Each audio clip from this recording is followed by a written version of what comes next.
নমস্কার, রিপাবলিক বাংলার Facebook page এবং ইউটিউব চ্যানেলে আপনাদের স্বাগত। আপনাদের সঙ্গে রয়েছে আমি রুমকি, আর আমার সঙ্গে রয়েছে পায়েল। রাজ্যের প্রত্যেকটি ক্ষেত্রে দুর্নীতির ছবি আমরা দেখতে পাচ্ছি, কিন্তু মানুষের সমস্যা সেই সমস্যা জায়গাতেই রয়ে যাচ্ছে।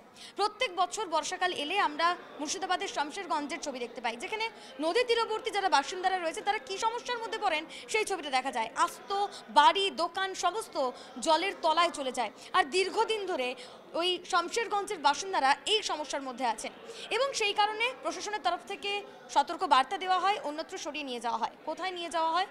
অস্থায়ী ঠিকানায় ত্রিপল খাটিয়ে তাদের থাকার ব্যবস্থা করা হয়।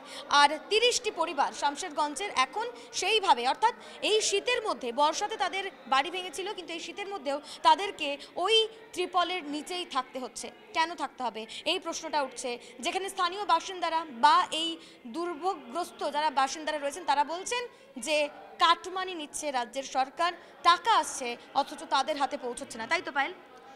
একদমই রুমকি, তুমি যে ব্যাপারটা তুলে ধরলে, আমরা কি দেখছি যে বালির বস্তা ফেলা হচ্ছে। তারা কি দাবি করছে যে একটার পর একটা মানে বালির বস্তা ফেলা হচ্ছে, কিন্তু বালির বস্তা ফেলেই কি শুধুমাত্র কোনোভাবে বাঁধ সংস্কার হতে পারে? আর রুমকি, আরও একটা বিষয়, 30টি পরিবার এই কনকনে ঠান্ডার মধ্যে যে অবস্থায় রয়েছে তা কিন্তু প্রশ্ন তুলে দেয় যে আবাস দুর্নীতিও কিন্তু সামনে আসছে। তার কারণ যারা প্রকৃতপক্ষে আবাসের ঘর পাওয়ার কথা তারা আবাসের ঘর পাচ্ছেন না, তারা কোনো রকমের ত্রিপল টাঙিয়ে ঠান্ডার মধ্যে জুবুথুবু অবস্থায় দিন কাটাচ্ছেন।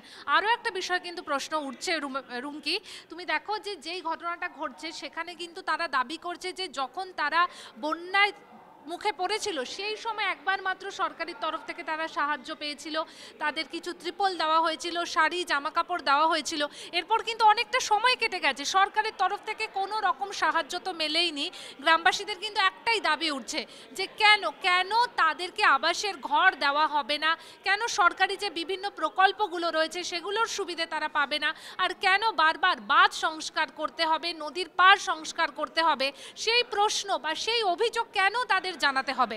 সরকারি নজরদারি কোথায়? কারণ আমরা বারবার লাগাতার প্রত্যেক বছর দেখি, যেটা আমার সঙ্গে রুমকি এই মাত্র বলল এবং সহমত হবে নিশ্চয়ই রুমকি, যে প্রত্যেক বছর বন্যার সময় কিন্তু এই ছবি আমরা দেখি যে বিঘের পর বিঘে জমি, তাদের বাড়ি ঘর সব তলিয়ে যায়। আর প্রত্যেক বছরই ভোট আসে ভোট যায়, প্রতিশ্রুতি দেওয়া হয় যে এই বছর নদীর পাড় সংস্কার করে দেওয়া হবে, কিন্তু কোনোভাবেই আর সংস্কার হয় না। আর প্রত্যেক বছর ছবিটা আমরা একই দেখি রুমকি। এই যে ঠান্ডার মধ্যে আমরা যে ছবিটা দেখলাম, যেভাবে একটা ত্রিপল টাঙিয়ে তারা রয়েছে, সেখানে কিন্তু গিয়ে একটা প্রশ্ন উঠতেই থাকে যে আবাস যোজনা, তাহলে সেই আবাস যোজনা তারা পাচ্ছে না কেন? একদমই তাই পায়েল। সত্যি কথা বলতে কি, আমি যখন রাস্তায় রাস্তায় ঘুরেছি বা এলাকায় গেছি, তখন তারা সকলেই অভিযোগ করেছেন যে শাসক দলের নেতাকর্মীদের বাড়ি হচ্ছে, বাড়ির ওপরে আরও একটা দোতলা তৈরি হচ্ছে, কিন্তু যারা প্রকৃত নিডি, যাদের প্রয়োজন, তারা সেই আবাস যোজনার বাড়িটা পাচ্ছেন না, এবং তাদেরকে ওই রাতের বেলায় ঠান্ডার মধ্যে ত্রিপলের মধ্যেই থাকতে হচ্ছে।